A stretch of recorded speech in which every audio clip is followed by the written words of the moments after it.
যেখানেই বল সেখানেই ডিপল। মেসির বডিগার্ড খ্যাত এই ডিপলের জন্মদিন আজ, তাই তাকে নিয়ে দুটো কথা না বললে মনে হলো খুব অন্যায় হবে।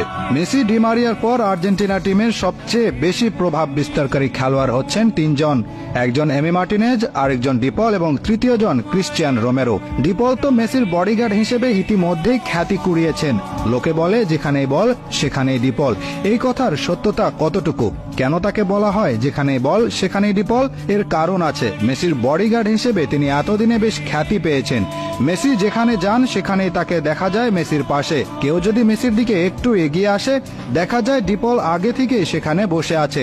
ইদানিংকালে কেউ মেসির গায়ে হাতও দিতে পারে না, বলতে গেলে একটা ফুলের টোকাও দিতে পারে না যতক্ষণ ডিপল আশেপাশে আছে। তাই মেসির বডিগার্ড হিসেবে তার একটা পরিচয় তৈরি হয়ে গেছে। আবার মেসির কমান্ডো শোনেন ডিপল। একটা ঘটনা বলি, একবার এক পার্টিতে ডিপল একটু বেশি নাচানাচি করছিল। সে একটু পাগলা কিসিমের লোক, ফ্যাশন সেন্সও একটু ব্যতিক্রম, অনেকটা ইন্ডিয়ার রণবীর সিং এর মতো। ছিঁড়াফাটা টুটামোটা এসব কাপড়ই সে পরে বেশি। তো সেদিনে সেই পার্টিতে ডিপল একটু বেশি নাচানাচি করছিল। একটা পর্যায়ে ওই সিনেমার গানের মতো একটু হালকা মেরেছি ভাই লাল পানি খেতে খেতে সে বেশি খেয়ে ফেলছিল। এক গ্লাস শেষ করে আরেকটা গ্লাস হাতে নেওয়ার সময় হুট করেই খেয়াল করলো মেসি তার দিকে তাকিয়ে আছে।